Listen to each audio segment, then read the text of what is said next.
Monday Night Slot Car Live for Monday, June 19th, 2023, as reviewed by Robert Fish and read by Irene.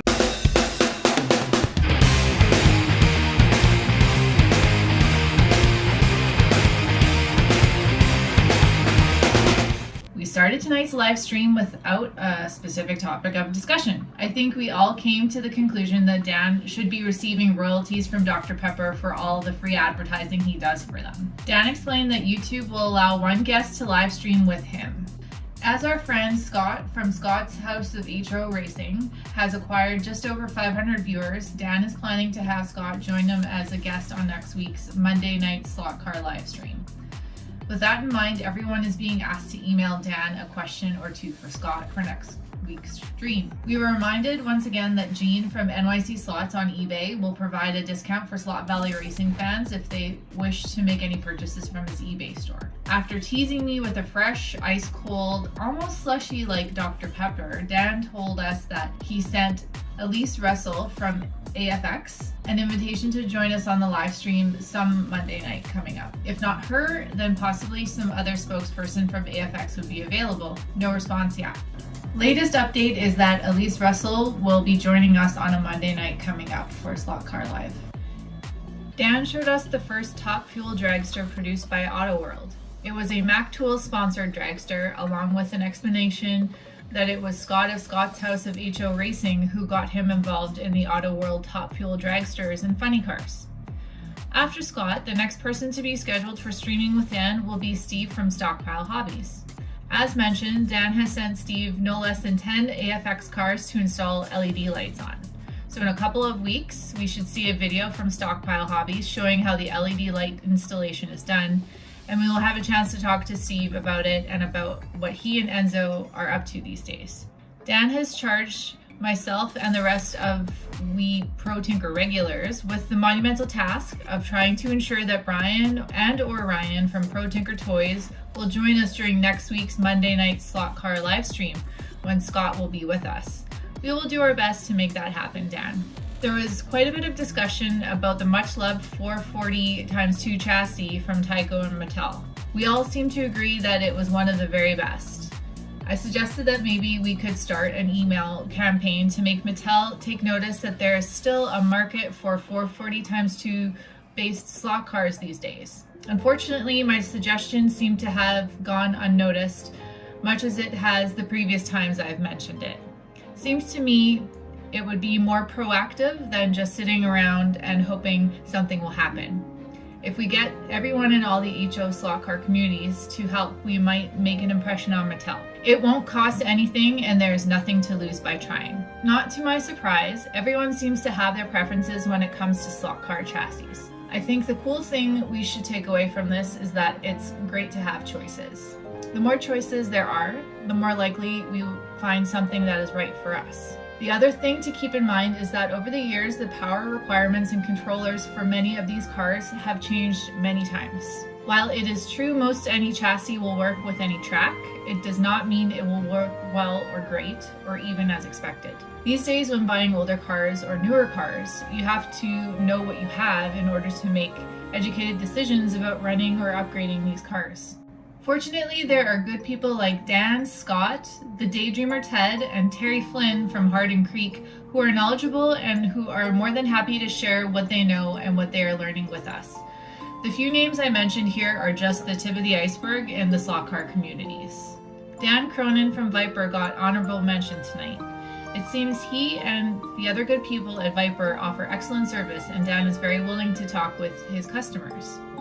He actually provided our Dan with a video interview where he responded to a question our Dan had.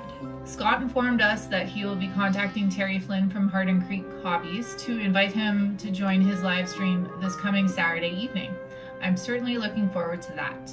I totally missed it when Neil Beichstein asked if anyone had any 1/76 scale turbo racing RC cars. I indeed do have the silver number 3 Mini with the right racing stripes.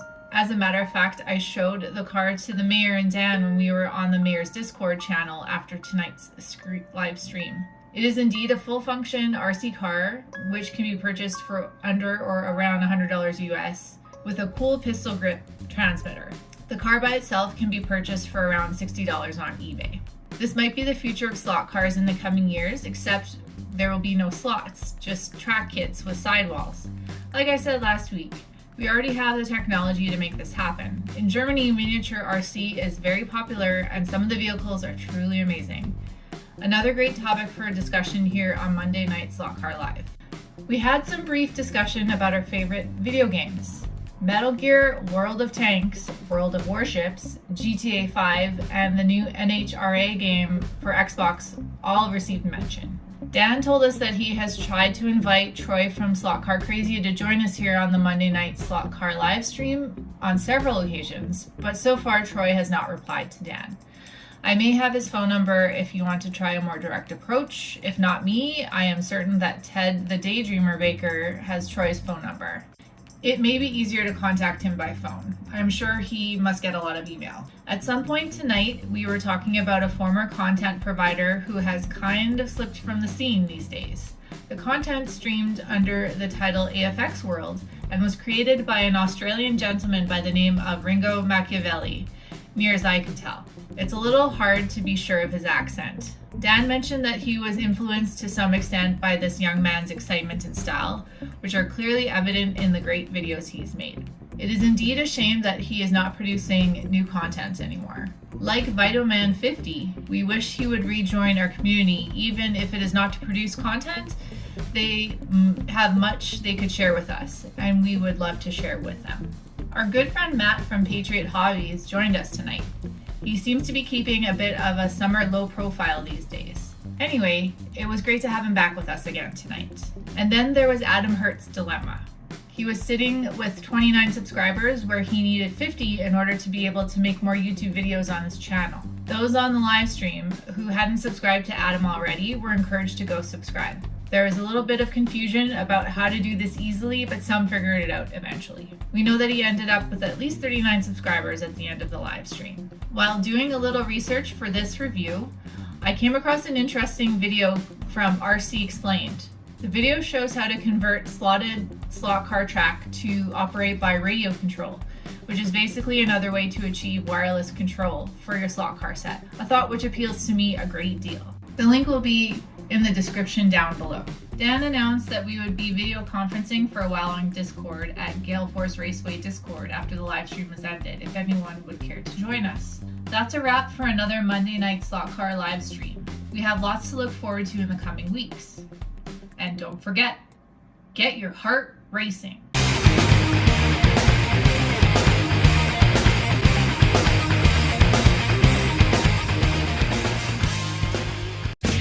What? Did we just become best friends? Yup. You want to go do Slot cars in the garage? Yup. P.S. Dan's memorable quote of the night. Opinions are like assholes. Everybody has one.